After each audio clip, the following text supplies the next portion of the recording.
So what do you reckon, Marcus? Was that theme tune better than Fools and Horses?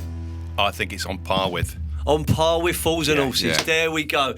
Ladies and gentlemen, listeners, boys and girls, welcome to the Foyne Jones Show. This is season 7. We are celebrating stories of resilience, and today I'm joined by 2 very special guests. But I'm going to start with a question to see if anyone can answer. What has Zola Budd, 1980s football, Tapau, Carol Decker, China in their hand, all got in common? It's what we talk about in pre-show meetings in the Foyne Jones Show. So let's introduce today's guests. We have got Marcus Smyth from Carousel and Steve Isaac from Carousel. How you doing, gentlemen? Doing well, thanks, Peter. Very well, thanks, Pete. Okay, Steve, not the longest of journeys for you this morning, mate. No, I'm relatively local, so it's pretty good. Further for you, Marcus, but we entertained ourselves in Brighton yesterday evening, didn't we? We did. I've not come far this morning, just from a hotel down the road. Down the road beside the seaside, beside the sea. Did you enjoy yourself last night? Loved it. Company was stunning. I thought he was going to say the company was average. No, it was like a Bush Tucker trial. It was last night. The food kept coming, Charlie. But the ending message of the meal we had, which was wonderful, was one duck too many. Yeah, you can send it back and not get charged. There was one duck too many. She went, you got one chance only. You can back this now. We went, tell you what. Our eyes are a little bit too big for our belly. I'm thinking the crispy duck goes back that many times is why it's so crispy. Could be. Yeah. Could well be. I mean, they were very proactive on saying you don't have to have it as well, so it was all right. But we were struggling to put away the other dishes. So let's talk to our guests about who is in the studio. I've introduced you as Marcus and Steve, but we'll go with you, Marcus, first. Just tell us who you are, what you're doing at the moment, and just bring your story to life. Pete, I am the CEO of Carousel UK, which covers 3 trading companies in the UK in the kitchen and bathroom sector. I've been in that position for 2 years. Prior to that, I was the MD of one of the group companies. Always been in kitchens and bathrooms. You know yourself, once you're in it, you can't get out. I started in kitchens and bathrooms back in 87. Okay, much with Zola Budd. So that's what we've got in common, similar age. So just for Charlie's benefit as well, that's where the 1980s banter came from, you know. Yeah. So listen, I made the connection, but we didn't speak about it. So got into it in 87. Worked in a small regional distributor. Cut my teeth there. Do you know what? They were so bad, you had to be good because they were bad. I got headhunted by a multinational manufacturer, a company called Spring Ram, or a group called Spring Ram. They were one of the first guys into the flat pack kitchen sector. I went and worked there from 88 onwards and stayed in the kitchen market ever since. Fantastic. And a question for you. Is this your first time in a podcast studio? I don't even know what a podcast studio is. Is it your first time in a room like this talking about your life, your story, and we're going to turn it into a podcast? No, I think at my last police interview, it was a very similar experience. I got away with it. I did own up to certain things, but yeah, this is my first time on a podcast. Yeah. I like it. I have to admit, if this is season 7, I haven't seen 1, 2, 3, 4, 5, 6. So I have to do some catching up. Yeah, you've got 100, what about 120 episodes to catch up on, mate? But the other exciting news is we've got the sponsors of the show in the studio. So you've got your very own shop window, you've got your very own chance to bring the Carousel story to life, and we will do that later on in the episode. But sitting to your right and opposite me, we've got Steve. How you doing, Steve? I'm very well, thanks. Steve, you're I'll let you tell your story, but again, it was interesting to hear Marcus. I mean, I loved the bit there you said they were so bad they were good, and it was the beginning of the flat pack journey for kitchen furniture. Yeah, it was. Turning the clock back now, would I change it? No, loved it. Loved every one of the 40-odd years. That makes me sound very old. Probably the oldest in the room. I wasn't when I started. I would have been the youngest, much like you. I'd say you're definitely the oldest in the room. Thanks very much. Yeah. Probably the best looking. Definitely got... No, looking at Charlie now. Yeah. He's a close second. Thanks, mate. I mean, I'm in the company. I'd put you fourth, Pete. I'm in the if I'm company honest. of greatness, mate. To be honest, but Steve, back to you, mate. Yes. So welcome to the show. Thank you. Thanks for joining us today. I've got to know Steve earlier this year, and fascinating story from where you've come from to where you are now. And we will go back to those stories because everyone's got examples of resilience and how we've overcome adversity. But here and now, mate, tell us about yourself and welcome to today's show. Thank you very much. So I am Steve Isaac. I am the National Contracts Manager for Carousel UK. Recently joined the business to support the integration into the commercial market. It's not a market that we've been particularly active in.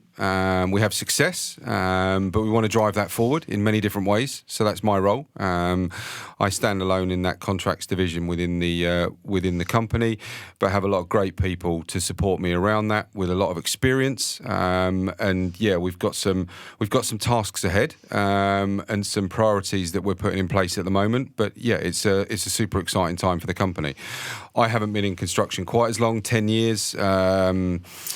My most recent roles have been sort of commercial managers for companies in central London and running sales teams and showrooms. But now I'm here looking after the UK and looking to sort of drive the business forward. My background, like I said, and you might touch on it later, comes from a sporting background and then sort of finishing that side of my career to go into sort of the working environment, which sort of goes hand in hand with the excellent topic that we're going to discuss today. We're definitely going to dive into the sporting background. We're going to definitely dive into the travels you've made across Europe and beyond. So I find that fascinating, and that's going to give people examples of how your careers can go in different directions. This podcast, season 7, and the previous shows would not be a podcast without Charlie Hooler. How are you, sir? Mate, I'm in a very good way. You had a good week? week? Much. Yeah, fantastic. You had a week? Are you over the fact that Fulham cost Arsenal the league title yet? Or no, mate. We'll be arguing about it all season. I told you, Steve. He doesn't let it go. Not letting it go. He doesn't let it go. No. But Steve cheered me up. He walked in. He said, Pelini is a done deal. Do you think you're going to hold on to Robinson? I'm like, no, mate. But Steve's a West Ham fan. Yeah. Nice, good club. Marcus is a fan of all things football, aren't you? No, all things corporate. All things corporate football. There you go. I'll watch any old rubbish. Merchant. Any old rubbish in a comfy padded seat, side on, so I can see the game as I want to see it. I can get to the bar area quick, get a sandwich, but I'm always out for the second half. Probably 20 minutes later than everybody else, but I enjoy good game.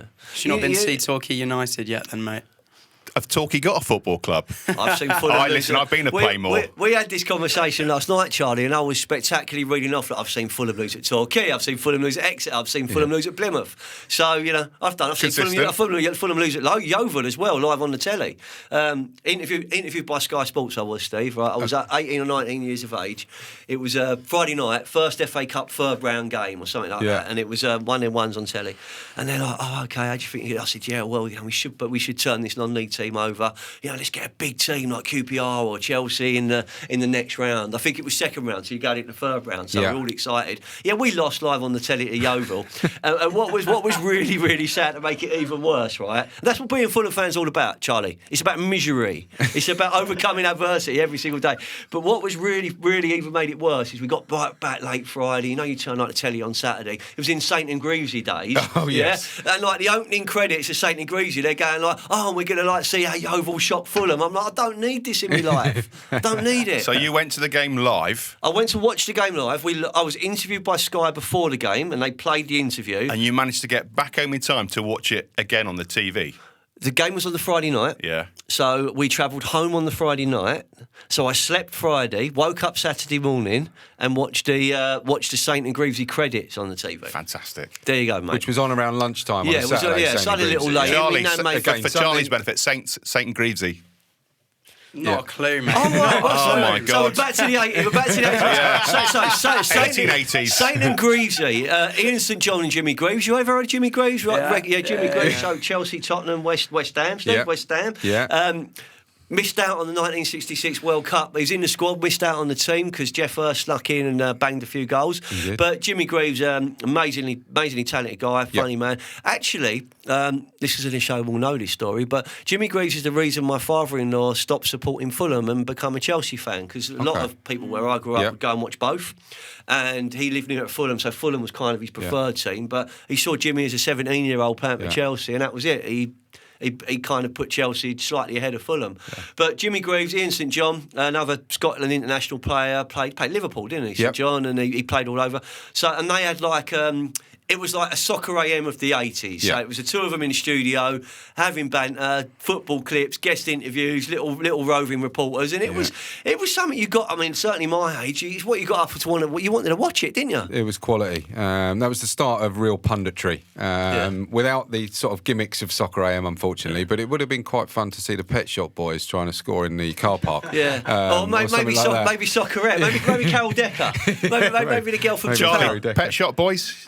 Yeah, I know the Pet Shop Boys. There you go, resurgence. He knows. There we go. I went a bit more commercial. Every time we bring something, Charlie, do you know about the Spring Ram and the flat pack kitchen evolution of the 80s? That one's gone over my head. Oh, mate, there you go. Do you know, I'm in awe of his innocence. I am. And his hair. It's a joy, isn't it? I told you, he's just a real cool guy. He's a real cool guy. And he can turn this conversation, three old blokes talking absolute rubbish, he'll turn it into a really good episode of the podcast. Absolutely. That's why he's a genius, mate. Charlie, it's shit getting old, mate. Honestly, it is.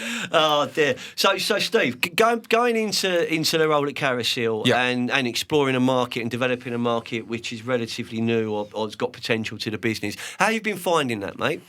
I've been finding it really exciting and very interesting. You know, there's a lot of passionate people within the business. There's a lot of people with a lot of experience, and a lot of people with a drive to move forward in a sector that hasn't been, I think Marcus will say, a priority. It's always come as an accident. Contracts, developer work with us. How we get it, how we service it is a mystery to me personally. My background is retail, okay, and that's via distribution or direct to multinational, but it's predominantly high street showrooms, and that's all our business. The contract sector for us is very exciting. Very exciting. It's never been that A&D side, the developer side, the sort of London market. So that's my background and my most recent history with the roles that I've had.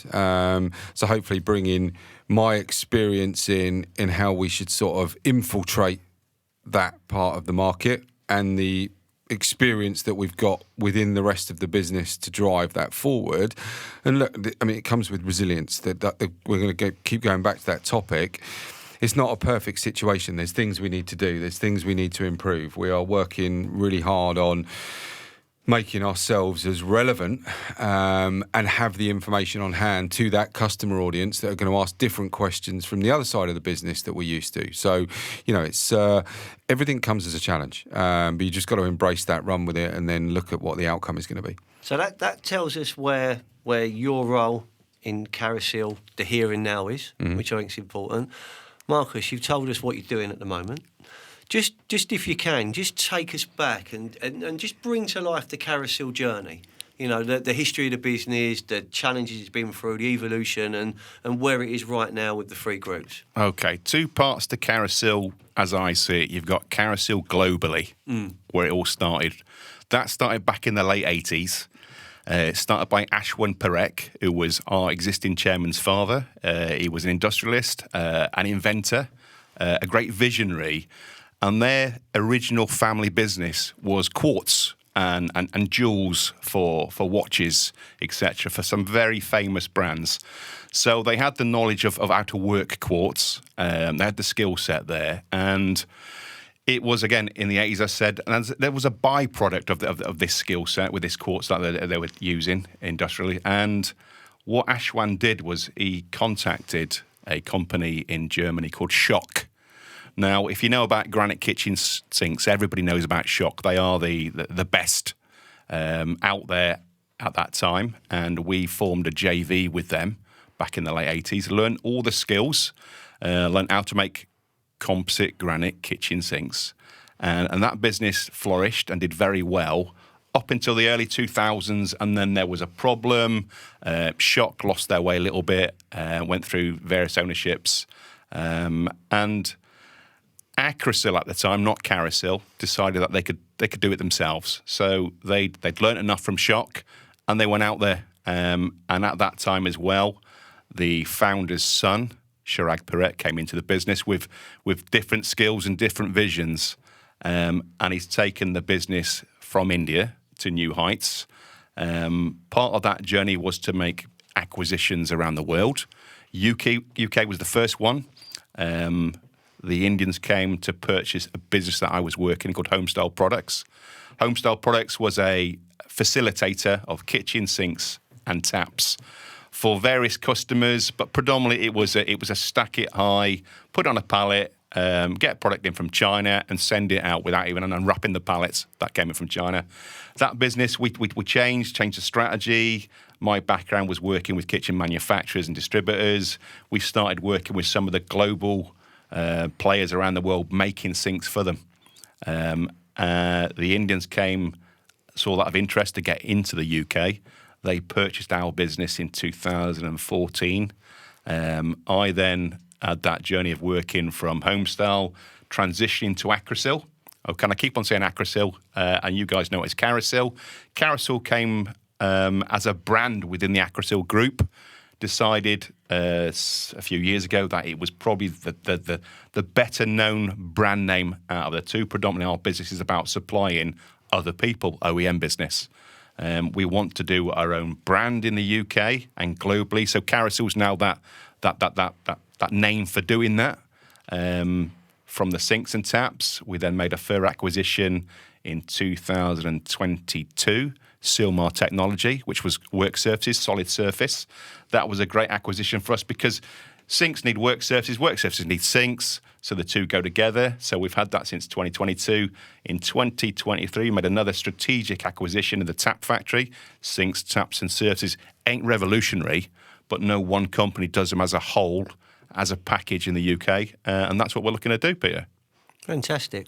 That's a journey. It is a journey. It's a long That's journey. a journey. I'm still on it. Started in the 80s as well. Yeah. There's a theme. Yeah. There's a theme. I wish I was born in the 80s. I was born in 1975. There you go. 1975. Charlie, when you born? Do I have to tell you? Yes. You're 96. the editor, Oh, Charlie. 96. 96. We were talking about 96 earlier, mate. That was when I was believed. a very good year. I Yeah. believed. I Yes. thought football was coming home. I went to every game, and it ended in heartache. But there were moments in that. There was moments in that the shootout against Spain, and when Gazza flicked the ball over Colin Hendry's head, and I was behind that goal. That was one of my goals. Other than 2 or 3 moments with Fulham, that was one of the greatest footballing moments for me. Pierce's penalty against Spain. Yeah, that was That big. sort of redemption. That was big, wasn't it? Redemption. That was Can absolutely we get off of big. football? Because I know nothing about football. No, we can't get off of football because we're going to bring football back in because we got a big tournament. Is it coming home, Pete? Well, I'd love to think so, Marcus, but this is going to go to air. This episode is going to go to air after we've played it'll be released after we've played our first game against Serbia. I don't know when our second game is, but if we're going out there, so we'll know more there. If we get off to a good start and we get ourselves firmly in the knockout stages, we've got players that can win football matches, albeit one's missing from the squad. But we've got some players that can really influence games and win football matches. Who's going to win, Pete? Come on. Prediction. The whole thing? Yeah. Oh, I'll go England. Why not? Okay, Why cool. not? Hey. Why not? Why not? Steve? Silence. I seriously want to echo that. And as much as I'm confident to a degree, I'm like Pete, I'm surprised at a few omissions. But Southgate, we've got to put our faith in him. He's a manager. He should know what he's doing. He's got reasons for the selections that he made. So let's try and be confident and hope for once that it comes home. Charlie? Look, I'm fresh out the womb, famously, so I don't have Rub as it in. many years of hurt behind me. But it could happen. I think one thing that is on our side is that everyone's sort of expecting that we won't. That almost feels to me like a sign of hope. It will come down It to always happens when you least expect it. when it is Quite. a big game, win at all costs. Will we put away a Germany? Will we put away a France? Will we put away an Italy? That's Will the we put challenge. away a Portugal or whoever ends up there with us Yeah. at that moment? Yeah. You've got a Bellingham, you've got a Foden, you've got Kane who can step up in big games. Historically, we haven't done it. Yeah. So we've had chances. So we will see, but. We'll put the football banter to one side because when we come back after the break, we're going to dive deeper, Marcus, into your career and Steve into your career. But particularly, we're going to look at examples of where resilience, battling back through adversity has helped you become the people you are now, and then we'll use that and give some advice to the next generation. Gentlemen, great first half of the show. Thank you for being part of the podcast. Thank you for being the sponsors of the podcast. We'll see you after the break, Charlie. With over 35 years of global expertise in crafting, designing and delivering high-quality kitchen solutions, Carousel offers an unmatched variety of products including surfaces, sinks, taps and appliances designed to elevate and transform any culinary space.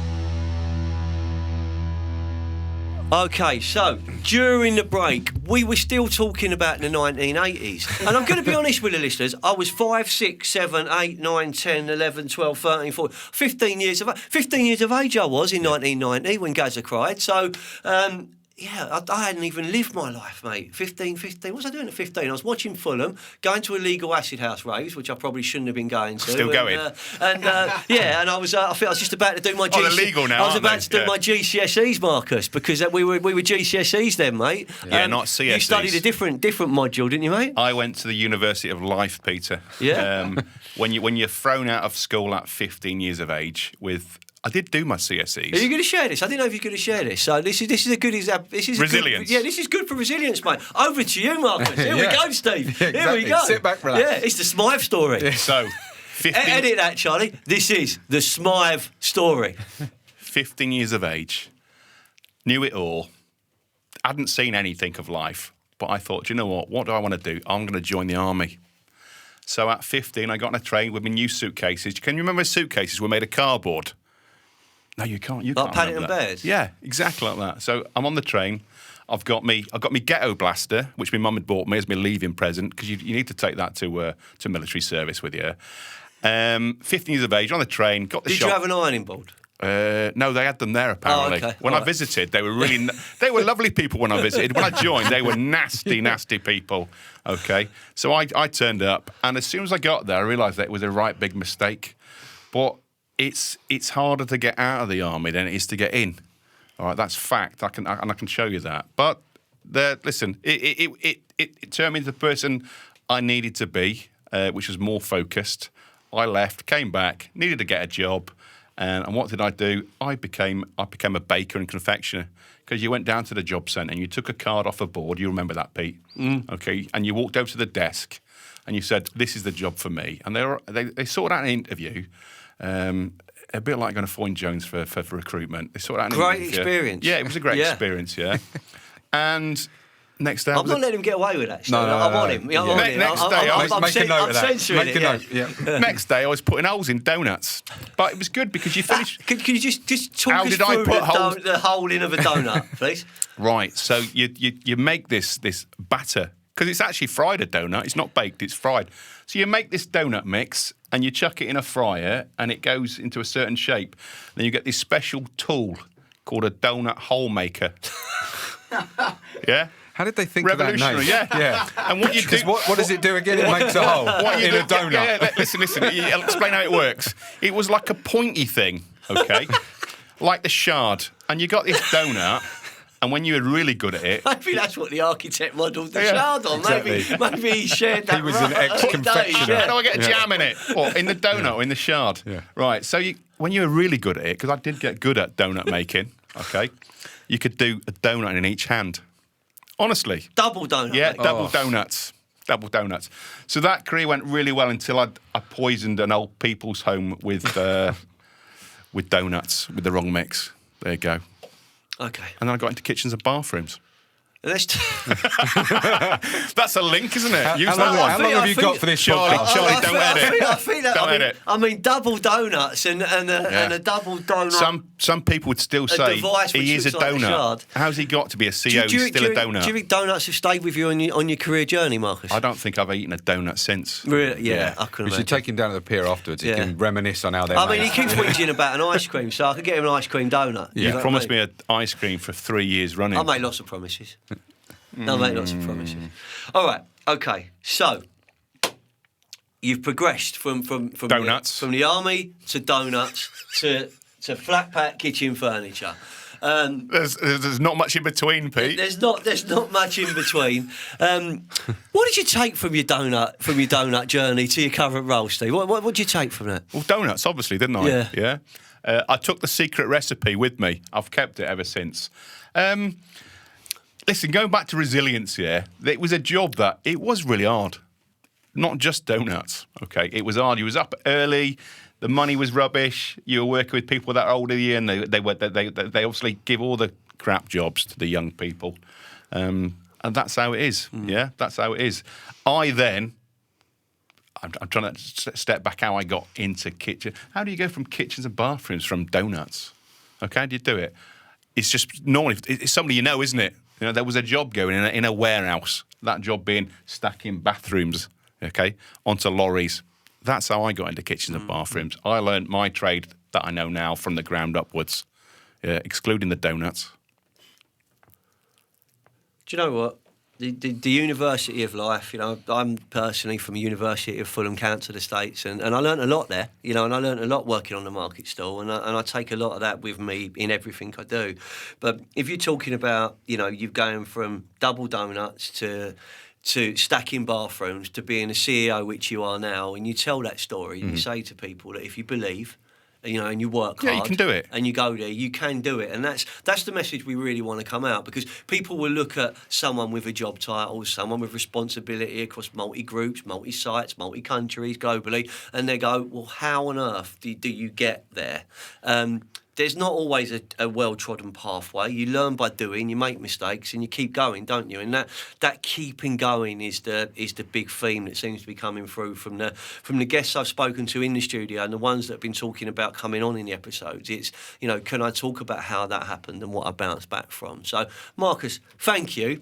You kept your donut banter to yourself last night. You didn't bring that in. You covered some of the other ones off. So that was a special part to share. And we'll come back to you in a bit. But Steve, your story, very, very different. Didn't involve donuts.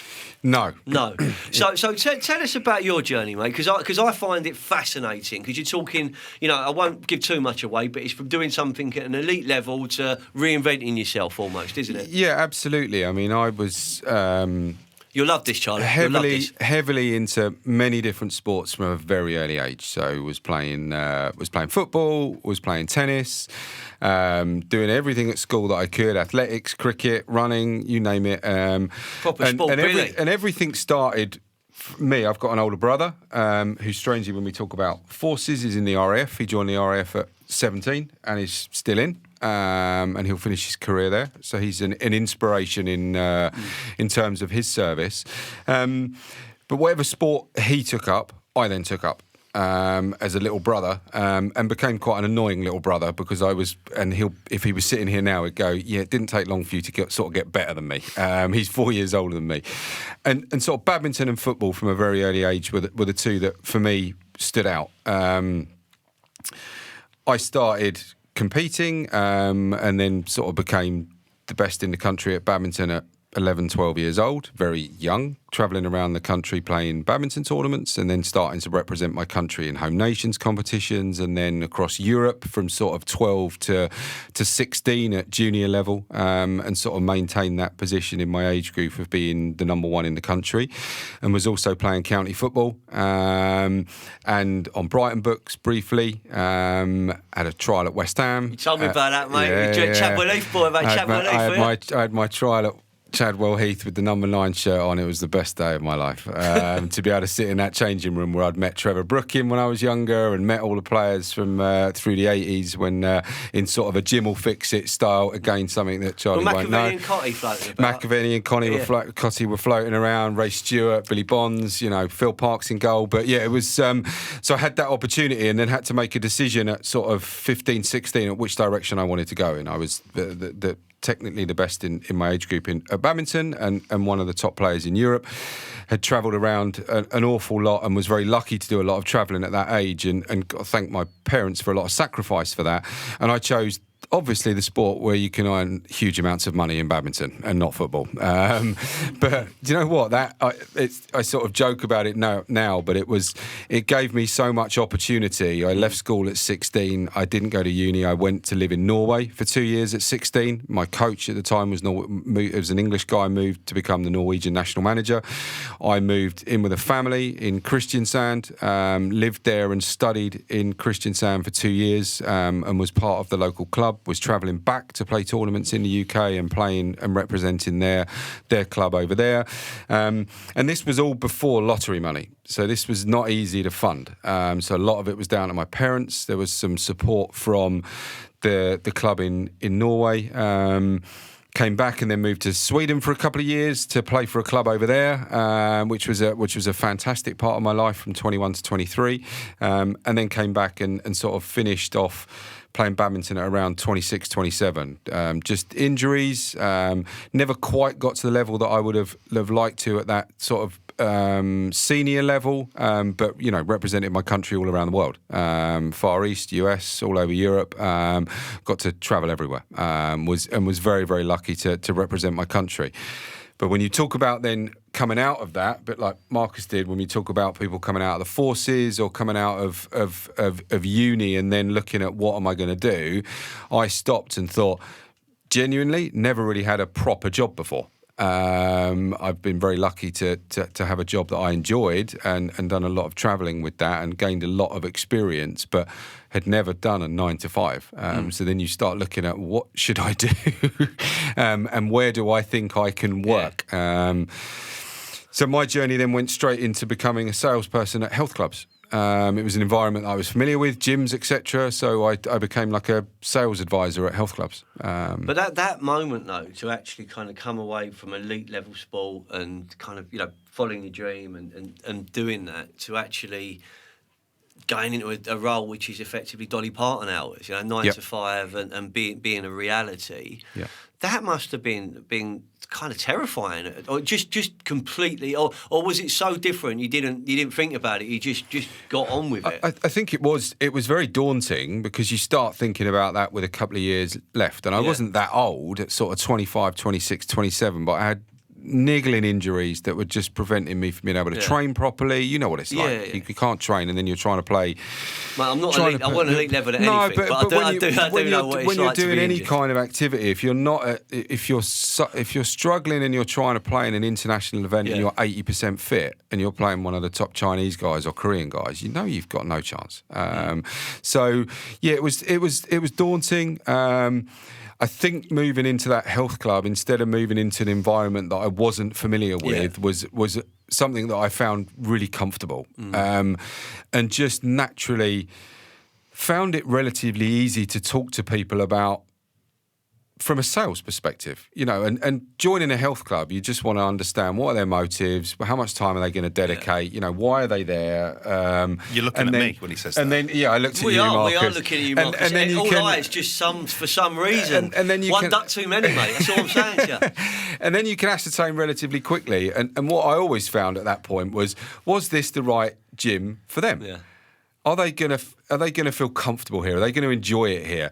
And I think I would like to believe I've kept that ethos through my sales career, because you're always going to sit in front of people and think, this isn't the right product for them. This isn't the right partnership. And you've got to be able to have that integrity rather than just being a desperate salesperson who just wants to sell to everybody no matter what are the costs. So I think that sort of 2, 3, 4, 5 years in and around that health club environment, sales environment, talking to people of every different kind every day was really valuable for me in the way that I've sort of set out how I like to deal with people.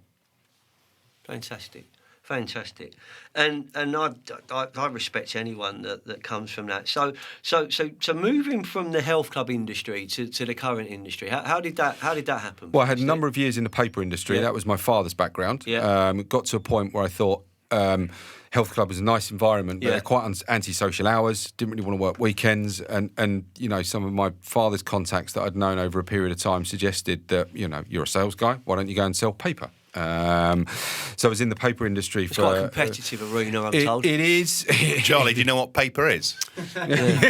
Paper, scissors, stone, mate. You Yeah. know, they used to make brochures and print stuff before it was all online. What's a brochure? And I had We sort had of- 1980s catalogue banter as well Yeah, earlier, yeah, mate, yeah. and it's not just Yeah. Argos, mate. Yeah, Trust it's me. not just Argos. But about 10 years in the paper industry, Right. through from about 30 to 40. I want to know how you got into bathrooms and kitchens. And then I went into construction. I Yeah. literally thought at that point, this is a dying industry. Got into that. What? And have Donuts, straight into bathrooms. That's a proper career. Yeah. It's all about logical, it's all about isn't it? it's a Smyth story yeah, today, it Steve. is. Yeah. So my journey did get. I'm invested in Steve's journey. Yeah. He's a guest. It got into construction. It was Yeah. initially through cladding, and then went through various different forms to get into that sort of surfaces Yeah. arena. So the Fantastic. surfaces arena has been the sort of last 5 or 6 years. Crikey, we got there in the end. Yeah, but Sorry, you- you can edit that, and Charlie, because we're otherwise not- it'll be super long. We're not going to edit it because it's actually fascinating. And one of the things that stood out there, Marcus, you'll get it, is that curiosity, you know, in a health club. Why are you joining? What do you want? What are you looking to achieve? They're basic Sales skills. questions, yeah, they Yeah, are. I mean, we said that together then. That was Yeah. almost simultaneous. Yeah. As if we'd rehearsed. I think at that point, Our rehearsals There's went no well rehearsal in here, Our rehearsal honestly. went well last night, I'll what tell you. sticks out for me in that is that you genuinely, not to dwell on it for too long, but you've got a lot of people that are coming into that environment Yeah. that feel that they should be there. To either, you know, for various different motives that are fairly obvious for joining a health club or a gym. And a lot of them looking are at me very, again. very, very uncomfortable about being in that environment because Yeah. they see a lot of fit young people who've worked out a lot and feel intimidated by that environment. And it was super important to me at that point to try and make them feel as comfortable as possible Fair and play feel to you, that, mate. you know, whatever their wish or their drive was or the outcome was for them, that they could achieve that in that environment. And there were some instances where it would be, I don't think this is the club for you because I think you'll find it better somewhere else. But that honest conversation is probably better for everyone, isn't Yeah. it? Because you know over the years I've enjoyed being members of some gyms. Other ones I'm the perfect Yes. member because I Yeah. never turn up, so I must be like the perfect customer. Do you know what I Absolutely. mean? I'm Yeah. Keep paying. I'm paying for 12 months Yeah. and I'm not coming too much. Yeah. And then there's other times I'm really into it and you really get the value out of Yeah. it. But on that journey, Steve, just to wrap up, what would you say?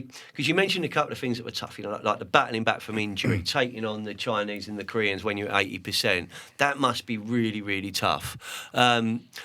What's the biggest kind of challenge you think you've overcome in your career? We know with the Smyth story it was donuts. So let's just try and get your story. Can you compare? I think the transition from playing sport and training all my life to working going into a sort of normal job, if we want to call it that. I think that was a real challenge, Yeah. giving up that travelling and the sort of excitement of being a badminton player and having that sort of career to then going into something where is perceived as sort of going to be day-to-day mundane when actually it's not. And if you choose something that you really enjoy doing, no matter what environment that is in, I think that transition can actually be really rewarding and not as difficult as people think. And it's sort of similar to what people are going to experience from coming out of uni and going into a working environment Fair play. or various or leaving school and thinking, what am I going to do? Like Marcus has used some great examples there of Marcus with his cardboard suitcase With his and cardboard his ghetto suitcase, blasters, going to defend our country. But I think you get a lot of people who assume that people are just born managers. Yeah. It took me a lot of time to become a manager and a lot of knockbacks with people going, well, you've never managed people before. It's like, well, how do I get that opportunity if you don't give me a chance? Yeah. And I think Marcus's story from having that understanding of going from, you know, the position that he was in to the position that he's in now, there's not enough of those stories that you hear about because I think the young generation or people within our industry especially just look up and think, how do I get to become that?